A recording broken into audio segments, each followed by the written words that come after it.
Hi everybody, I'm back with chapter 5 and I am so excited to start reading today and I hope you all enjoy it. So let's just dive right into it. The owners of the land came onto the land, or more often a spokesman for the owners came. They came in closed cars and they felt the dry earth with their fingers, and sometimes they drove big earth augers into the ground for soil tests.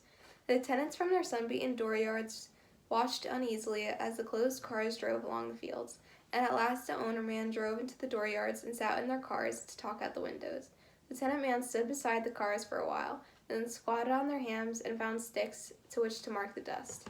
In the open doors the woman stood looking out, and behind the children, corn-headed children with wide eyes, one barefoot on top of the other barefoot, and the toes working. The woman and the children watched their men talking to the owner men, and they were silent. Some of the owner men were kind because they hated what they had to do, and some of them were angry because they hated to be cruel. And some of them were cold because they had long ago found that one could not be an owner unless one were cold. And all of them were caught in something larger than themselves. Some of them hated the mathematics that drove them, and some were afraid, and some worshipped the mathematics because it provided a refuge from thought and from feeling. If a bank or finance company owned land, the owner man said, the bank or the company needs, wants, insists, must have, as though the bank and the company were a monster, with thought and feeling, which had ensnared them. These last would take no responsibility for the banks or the companies because they were men and slaves, while the banks were machines and masters all at the same time. Some of the owner men were a little proud to be slaves and such cold and powerful masters. The owner men sat in the chair in the cars and explained, "You know the land is poor. You've scrabbled it long enough, God knows." The squatting tenant man nodded and wondered and drew figures in the dust, and yes, they knew, God knows. If the dust only wouldn't fly, if the top only would stay in the soil, it might not be so bad. The owner men went leading to their point. You know the land's getting poorer. You know what cotton does to the land. Robs it, sucks all the blood out of it. The squatters nodded. They knew. God knew. If they could only rotate the crops, they might pump blood back into the land. Well, it's too late. The owner man explained the workings and the thinkings of the monster that was stronger than they were. A man can hold a land, and if he can eat and pay taxes, he can do that. Yes, he can do that until his crops fail one day and he has to borrow money from the bank. But you see, a bank or a company can't do that because those creatures don't breathe air, don't eat side meat. They breathe profits. They eat the interest on the money.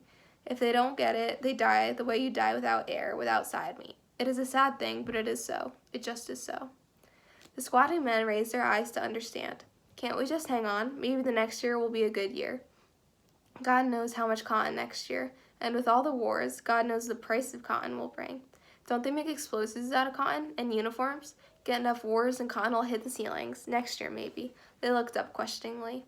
We can't depend on it. The bank, the monster, has to have all the profits all the time, and it can't wait. It'll die. No, taxes go on. When the monster stops growing, it dies. It can't stay one size. Soft fingers began to tap the sill of the car window, and the hard fingers tightened on the restless drawing sticks.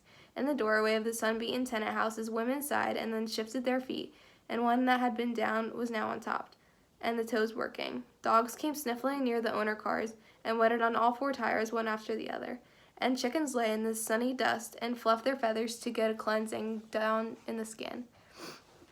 In the little sties, the pigs grunted inquiringly over the muddy remnants of the slops. The squatting men looked down again. What do you want us to do? We can't take less share of the crop. We're half starved now. The kids are hungry all the time. We got no clothes, torn and ragged. If all the neighbors weren't the same, we'd be shaming to go to the meeting. And at last the owner men came to a point. The tenant system won't work anymore. One man on a tractor can take the place of 12 or 14 families. Pay him a wage, take all the crop. We have to do it. We don't like to do it, but the monster's sick. Something's happened with the monster. But you'll kill the land with the cotton. We know. We've got to take cotton quick before the land dies. Then we'll sell the land. Lots of families in the east would like to own a piece of land. The tenant man looked up alarmed. But what'll happen to us? How will we eat? You'll have to get off the land. The plows go through the dooryard. And now the squatting men stood up angrily. Grandpa took up the land, and he had to kill the Indians and drive them away.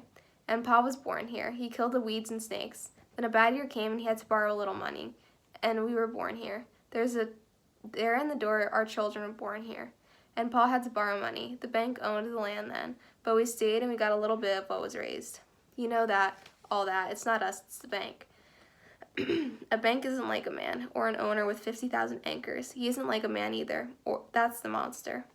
Sure, cried the tenant men, but it's our land. We measured it and we broke it up. We were born on it, and we got it, killed on it, died on it. Even if it's no good, it's still ours. That's what makes it ours, being born on it, working on it, and dying on it. That makes ownership, not a paper with numbers on it. We're sorry, it's not us, it's the monster. The bank isn't like a man. Yes, but the bank is only made of men. No, you're wrong there, quite wrong there. The bank is something else than men. It happens with every man the bank hates, and the bank does, and yet the bank does it. The bank is something more than a man. I tell you, it's the monster. Men made it, but they can't control it. The tenants cried. Grandpa killed the Indians. Pa killed the snakes for the land. Maybe we can kill banks. They're worse than Indians and snakes. Maybe we gotta fight to keep our land like Pa and Grandpa did. And now the owner man grew angry. You'll have to go. But it's ours, the tenant man cried. No, the bank, the monster, owns it. You have to go. We'll get our guns, Grandpa said, and the Indians came. What then? Well, first the sheriff, then the troops. You'll be stealing if you try to stay. You'll be murderers if you try to stay. The monster isn't men, but if it can make men do what it wants. But if we go, where will we go? How will we go? We have no money. We're sorry, said the owner man. The bank, the 50,000 acre owner, can't be responsible. You're on land that isn't yours. Once over the line, you can pick cotton in the fall. Maybe you can go on relief. Why don't you go on to the west in California? There's work there, and it never gets cold. Why, you can reach out anywhere and pick an orange. Why, there's always some kind of crop to work in. Why don't you go there? And the ownermen started their cars and rolled away. The tenant men squatted down on their hams again to mark the dust with a stick, to figure, to wonder. Their sunburned faces were dark, and their sun-whipped eyes were light. The women moved cautiously out of the doorways toward their men, and the children crept behind the women, cautiously, ready to run. The bigger boys squatted beside their fathers, and that made them men. After a time, the women asked, what did he want? And the men looked up for a second, and the smolder of pain was in their eyes. We gotta get off. A tractor and a superintendent, like factories. Where will we go? The women asked. We don't know. We don't know. And the women went quickly back into the houses and herded the children ahead of them. They knew that a man was so hurt, so perplexed, may turn in anger, even on people he loves. They left the men alone to figure and wonder in the dust. After a time, perhaps the tenant man looked about. At the pump put in 10 years ago with a gooseneck handle and iron flowers on the spout. At the chopping block where 1,000 chicken heads have been killed. At the hand plow over it lying in the shed. And the patent crib hanging on the rafters over it. The children crowded around the woman in the houses. What are we going to do, Mama? Where are we going to go? The women said, we don't know yet. Go out and play, but don't near your father. He might whale you if you go near him. And the women went on with work, but all the time they watched the men, squatting in the dust, perplexed and figuring. Tractors came over the roads and into the fields. The great crawlers moving like insects, having incredible strength of insects. They crawled over the ground, laying in the track and rolling on it, and picking it up. Diesel tractors puttering while they stood idle. They thundered when they moved, and then settled down to droning roar. Snow-nosed monsters, raising the dust and sticking their snouts in it. Straight down the country, across the country, through fences, through dooryards, in and out of gullies in the straight lines. They did not run on the ground, but on their own roadbeds. They ignored hills and gulches, watercourses, fences, and houses. The man sitting in the iron seat did not look like a man. Gloved, goggled, rubber dust mask over a nose and mouth, he was part of the monster, a robot in his seat. The thunder of the cylinders sounded through the country, become one with the air and the earth, so that the air and the earth muttered in sympathetic vibration. The driver could not control it. Straight across the country it went, cutting through a dozen farms and straight back. A twitch at the controls could swerve the cat, but the driver's hands could not twitch because the monster that built the tractor, the monster that sent the tractor out, had somehow gotten to the driver's hands, into his brain and muscle. He goggled him and muzzled him, goggled his mind, muzzled his speech, goggled his perception, muzzled his protest. He could not see the land as it was. He could not smell the land as it smelled. His feet did not stamp the clods or feel warmth or power of the earth. He sat in the iron seat and stepped on the iron pedals. He could not cheer or beat or curse or encourage the extension of his power, and because he could not cheer or whip or curse or encourage himself. He did not know or own or trust or beseech the land. If a seed dropped, it did not germinate. It was nothing. If the young, thrusting plant withered in a drought or drowned in a flood of rain, it was no more to deliver than to the tractor. He loved the land no more than the bank loved the land. He could admire the tractor, its machine surfaces, its surge of power, the roar of its detonating cylinders, but it was not his tractor. Behind the tractor rolled the shining discs, cutting the earth with blades, not plowing but surgery, pushing the cut to the earth right where the second row of discs cut it, and pushed it to the left, slicing blades shining, polished by the cut earth, and pulled behind the discs, the harrows combing it with iron teeth so that the little clods broke up and the earth lay smooth. Behind the harrows, the long cedars, 12 curved iron beams erected in the foundry, orgasms set by the gears, reaping methodically, reaping without passion. The driver sat on the iron seat, and he was proud of the straight lines he did not will, proud of the tractor he did not own or love, proud of the power he could not control. And when the crop grew and he was harvested, no man had crumbled a hot clod in his fingers and let the earth sift past him in the fingertips. No man had touched the seed or lusted for growth. Men ate what they had not raised, and no connection with the bread. The land bore under the iron, and under the iron gradually died, for it was not loved, it was hated. It had no prayers or curses. At noon, the tractor driver stopped, sometimes near a tenant house, and opened his lunch, sandwiches wrapped in wax paper, white bread, pickles, cheese, spam, and a piece of pie like an engine part. He ate without relish. The tenants, not yet moved away, came out to see him, looked curiously while the goggles were taken off, and the rubber dust mask, leaving white circles around the eyes, and a large white circle around his nose and mouth.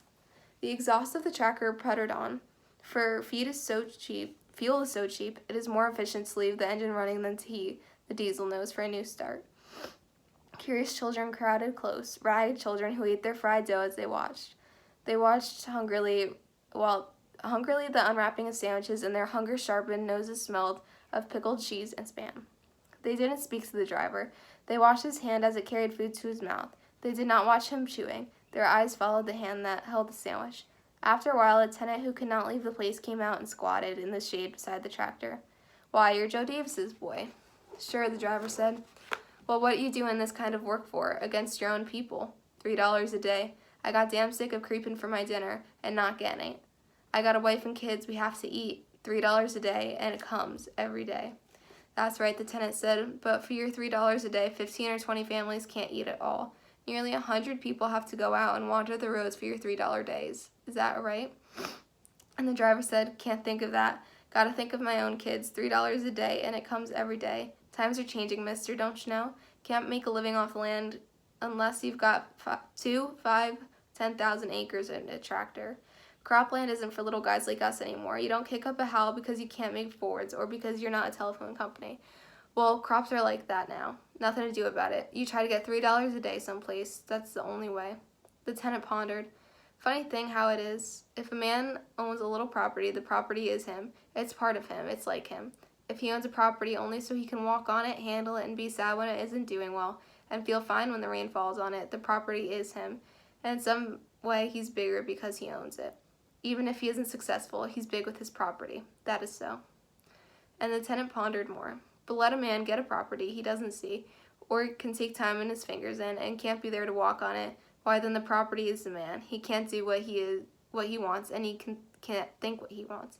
The property is the man, stronger than he is, and he is small, not big. Only his possessions are big, and he's a servant of his property. That is so too. The driver munched on the Brandon pie and threw the crusts away. "Times are changed, don't you know? Thinking about stuff like that don't feed the kids. Get your $3 a day. Feed your kids. You got no call to worry about anybody else's kids but your own. You get a reputation for talking like that, and you'll never get $3 a day. Big shots won't give you $3 a day if you worry about anything else besides your $3 a day. Nearly 100 people are on the road for $300 a day. Where will we go?" "And that reminds me," the driver said. "You better get out soon. I'm going through the dooryard after dinner." "You filled in the well this morning." "I know. I had to keep the line straight. But I'm going through the dooryard after dinner and got to keep the line straight. And, well, you know Joe Davis, my old man, so I'll tell you this. I got orders wherever there's a family not moved out, if I have an accident, get too close and cave in a house in a little, well, I might get a couple of dollars, and my youngest kid's never had no shoes yet. I built it with my hands, straightened old nails to put the sheathing on, Rafters are wired to the stringers with baling wire. It's mine. I built it. You bump it down. I'll be in the window with a rifle. You come too close and I'll pot you like a rabbit. It's not me. There's nothing I could do. I'll lose my job if I don't do it. And look, suppose you kill me. They'll just hang you. But long before you're hung, there'll be another guy on a tractor and he'll bump the house down. You're not killing the right guy. That's so, the tenant said. Who gave you orders? I'll go after him. He's the one to kill. You're wrong. He got orders from the bank. The bank told him. Clear those people out, or it's your job. Well, there's a president of the bank. There's a board of directors. I'll fill up the magazine of a rifle and I'll go into the bank. The driver said, fellow was telling me that the bank gets orders from the east. The orders were, make the land show profit or we'll close you up. But where does it stop? Who can we shoot? I don't aim to starve to death before I kill the man that's starving me. I don't know, maybe there's nobody to shoot. Maybe the thing isn't meant at all. Maybe, like you said, the property's doing it. Anyway, I told you my orders. I got a figure, the tenant said. We all got a figure. There's some way to stop this. It's not like lightning or earthquakes. We've got a bad thing made by men, and by God, that's something we can change. The tenant sat in his doorway, and the driver thundered his engine and started off. Tracks falling and curving, harrows combing, and the valley of the cedar slopping into the ground. Across the dooryard, the tractor cut. The hard, foot-beaten ground was seeded field, and the tractor cut through again. The uncut piece was 10 feet wide, and back again he came. The iron guard bit into the house corner, crumbled the wall, and wrenched the little house from its foundation so that it fell sideways, crushed like a bug, and the driver was goggled. The iron guard bit into the house corner, crumbled the wall, and wrenched the little house from its foundation so that it fell sideways, crushed like a bug, and the driver was goggled, and a rubber mask covered his nose and mouth. The tractor cut a straight line on, and the air and the ground vibrated with its thunder. The tenant man stared after it, his rifle in his hand. His wife was beside him, and the children was behind, and all of them stared after the tractor. Okay, so that's chapter 5, I think, for you guys. I'm sorry I cut out in between. My phone glitched. I don't know. So I'm sorry about that, but I still hope you enjoyed it, and I can't wait to see you guys again for the next chapter. And I hope you're all doing well and staying safe. So thanks so much. Bye.